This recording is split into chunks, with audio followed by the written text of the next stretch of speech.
Good morning, Friday, December 29th, 2023. Best baseball player, 1962.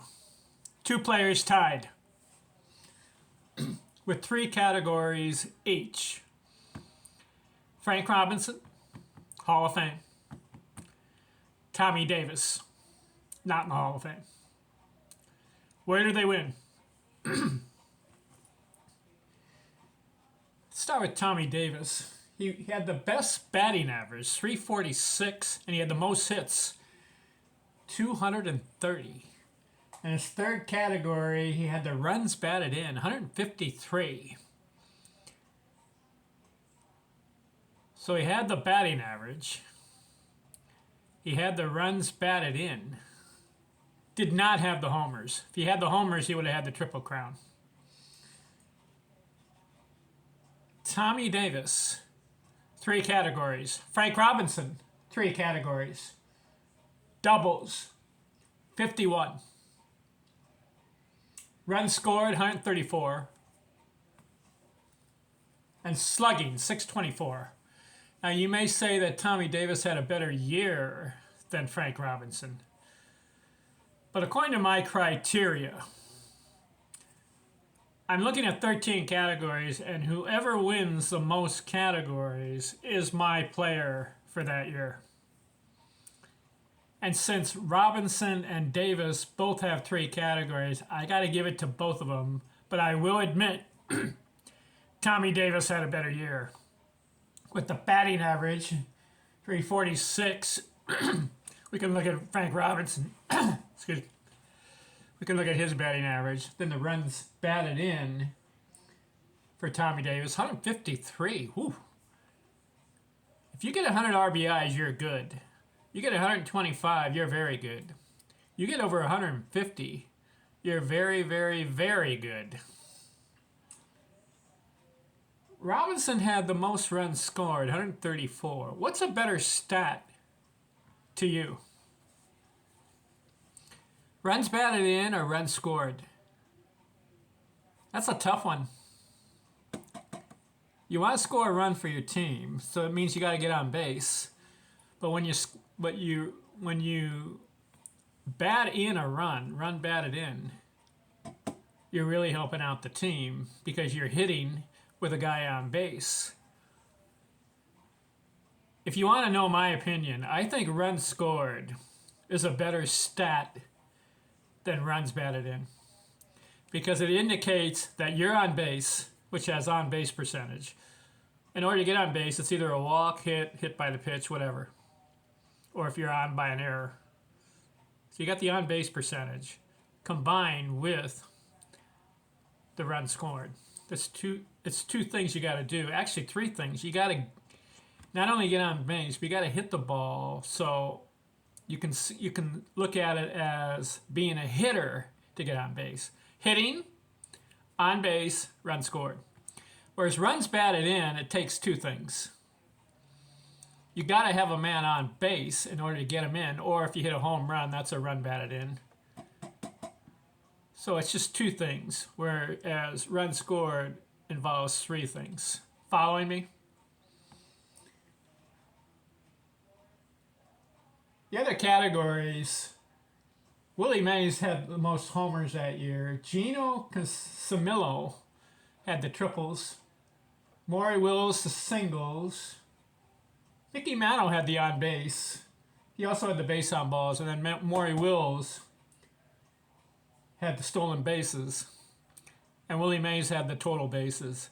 You could say that Mays, Mantle, and Wills also had good years that year, but they only won two categories. Mays won the home runs and the total bases, which is two important categories. Wills had the singles and the stolen bases. And then Mickey Mantle had the on base and the base on balls. But you can't give it to them because they only have two. You got to give it to the guy that wins three of them or more. And that's Frank Robinson and Tommy Davis. Let's look at their years. I told you that Tommy Davis had a 346 batting average. What did Robinson bat? 342, you see?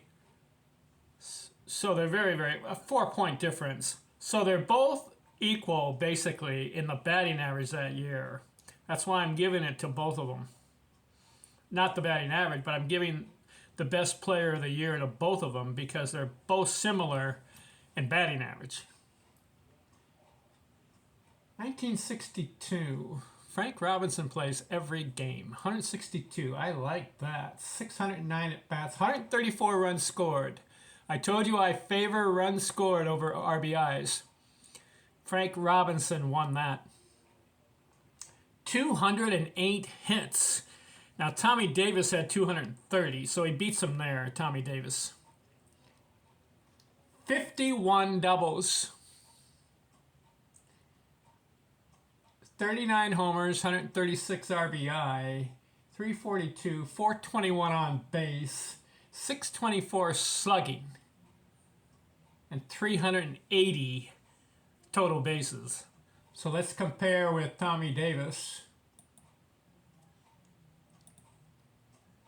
So Robinson and Davis are similar in batting average.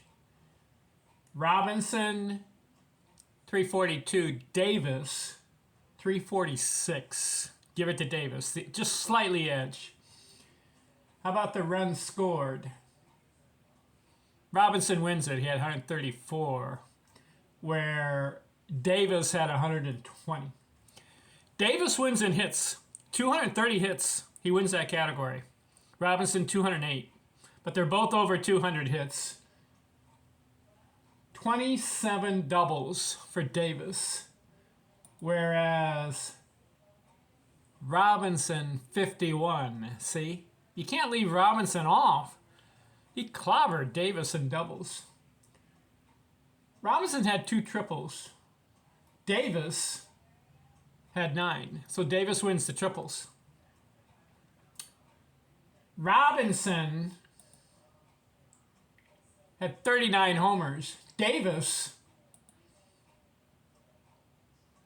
27. So Robinson wins there. Davis wins the RBIs, 153. Excellent. Robinson, 136. So that's a difference of about 17 RBIs.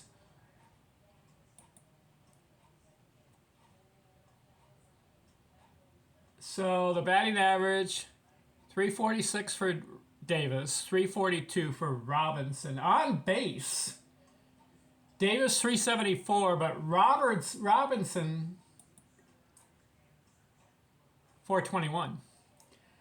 Robinson in the slugging, 624. Davis 535. Robinson wins there. And then in the total bases, Davis has 356, Robinson has 380. So you may say, hey, if Robinson wins the batting average and the total hits, isn't he better? Well, you got to look at Robinson's other numbers, where he has the runs scored, has the doubles, has the on base, and he has the slugging and the total bases. So I said that maybe Davis had the edge. Maybe Robinson also has the edge. Basically, I'm giving it to both of them. 1962 belongs to Frank Robinson and Tommy Davis. 3 categories each. Robinson wins in some, Davis wins in others, but they're just having a spectacular year, both of them. What do you think? Good year, 1962, huh? Willie Mays played well. Mickey Mantle played well. I didn't see Aaron that much in 1962 as far as categories. Got Maury Wills stealing the bases. 1960s are on the way. Who wins 1963? Stay tuned. I'm out.